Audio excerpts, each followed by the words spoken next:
Alors, suite à la dernière vidéo que j'ai fait sur ChatGPT, c'est l'IA qui a fait beaucoup parler d'elle ces derniers temps, j'ai voulu refaire une vidéo parce que j'ai reçu beaucoup de commentaires. D'ailleurs, je vous en remercie. C'est la vidéo qui a le plus cartonné de ma chaîne, donc c'est en partie grâce à vous, donc je vous remercie, j'en profite pour vous remercier.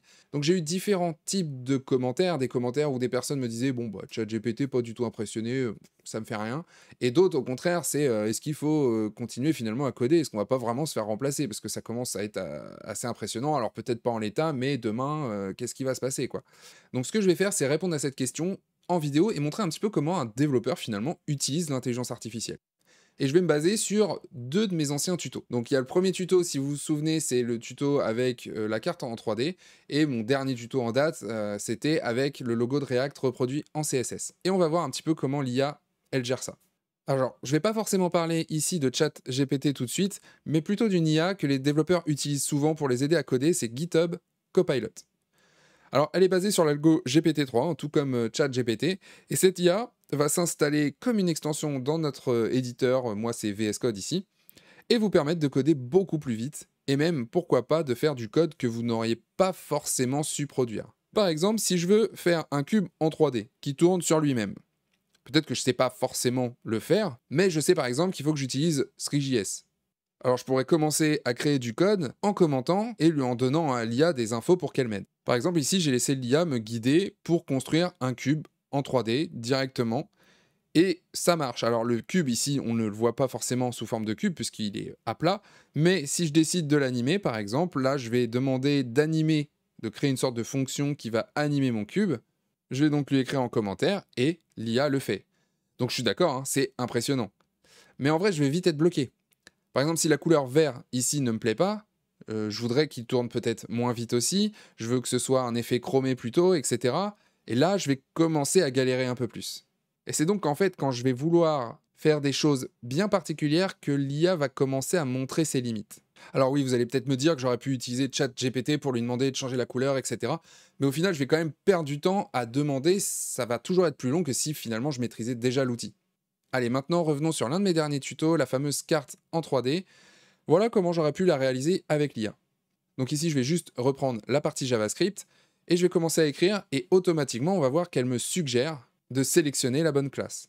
Donc après, elle continue avec le container, sauf que là, il y a une petite erreur, donc je vais la corriger. Ensuite, je vais lui dire en commentaire ce que je veux, et elle va me proposer donc un événement, et ça, c'est correct. Donc moi, je vais lui dire OK et juste changer la fonction ici. Je vais plutôt prendre une fonction que je vais coder plus tard. Je continue et là, je vais littéralement la laisser faire. Je vais juste appuyer à chaque fois sur Tab et je vois que ce qu'elle me fait, ça semble correct. Alors là, j'ai juste une erreur dans le nom du conteneur en fait, donc je vais encore la corriger. Donc voilà, on se rend compte que ça fonctionne, mais par contre, je me rends compte aussi qu'il y a quelques problèmes. Par exemple, l'animation est trop faible. Là, il faut que je comprenne finalement le code pour pouvoir le changer. Par exemple, ici, c'est 25 et c'est trop grand. Donc, dans mon tuto, on le voit, je crois que j'ai mis 5, je ne me souviens plus exactement. Donc, je vais venir le changer. Pareil, il va y avoir un problème avec la perspective que je vais devoir changer. Et je vais aussi avoir quelques autres petits soucis en fait qui vont correspondre à des ajustements que je vais faire pour que l'effet corresponde vraiment à ce que j'avais envie. L'IA, certes, m'a fait une bonne partie du travail, donc j'ai gagné du temps, mais il fallait quand même que je sois là pour pouvoir améliorer l'effet finalement. Alors, je vais pas aller plus loin, je pense que vous avez compris l'idée. Je sais déjà faire un effet de carte en 3D, je sais quoi lui demander, si ça me plaît pas, je vais savoir où reparamétrer les choses pour que ça me corresponde bien. Et c'est en ça, en fait, que l'intelligence artificielle va aider un développeur et pas le remplacer. Ça lui fait gagner juste un temps considérable. Maintenant, on va voir un autre cas, c'est mon dernier tutoriel. Et si un effet de carte en 3D, c'était assez courant de trouver ça sur Internet, mon dernier tuto, ça l'est un petit peu moins. C'est un cas particulier, je voulais juste reproduire le logo de React en CSS uniquement. Et ça donc c'est déjà beaucoup moins commun. Et on va donc voir que quand on veut sortir des sentiers battus, l'IA va vite montrer ses faiblesses. Là, je ne vais pas forcément utiliser GitHub Copilot, il ne va pas forcément m'aider à part faire des bonnes autocomplétions qui vont quand même me faire gagner du temps, mais ce que j'aimerais là maintenant, c'est revenir sur ChatGPT. Voilà ce que ça va donner quand je lui demande. On voit qu'il comprend bien ce que je lui demande, parce qu'il y a plusieurs fois, il m'a répété, donc j'ai fait plusieurs fois l'exercice.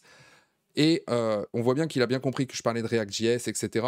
Mais il en est incapable. Quand vous regardez les résultats de ce qu'il m'a donné, j'ai lancé de nombreuses fois et à chaque fois, le résultat est complètement à côté de la plaque.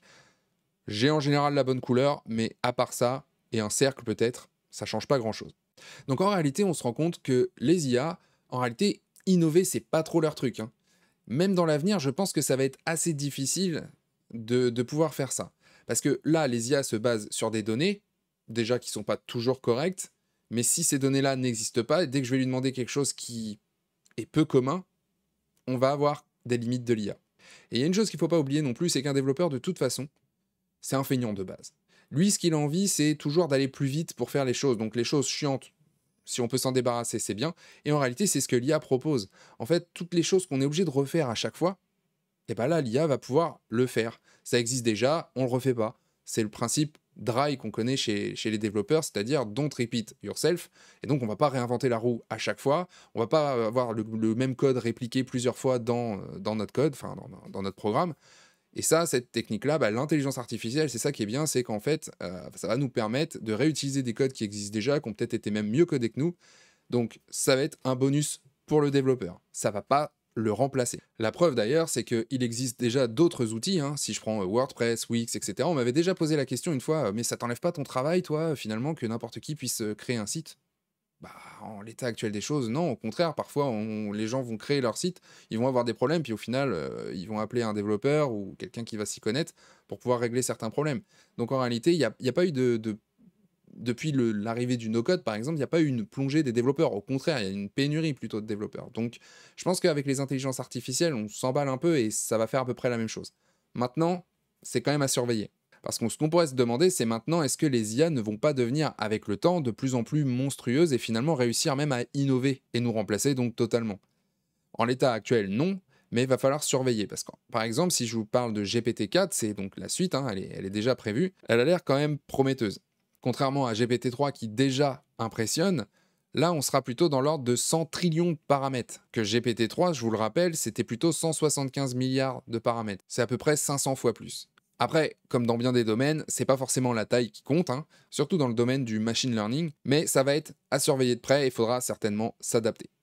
Mais surtout, ne nous sous-estimons pas en tant que développeurs. Ça fait déjà depuis très longtemps qu'on pense que les développeurs vont être remplacés. Alors avant, c'était les outils no-code, maintenant c'est les IA, etc.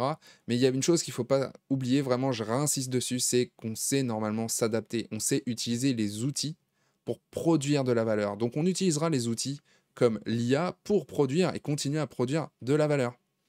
Une IA, peut-être qu'elle se débrouillera même très bien sans nous, etc. Mais on sera toujours le plus dans l'équation.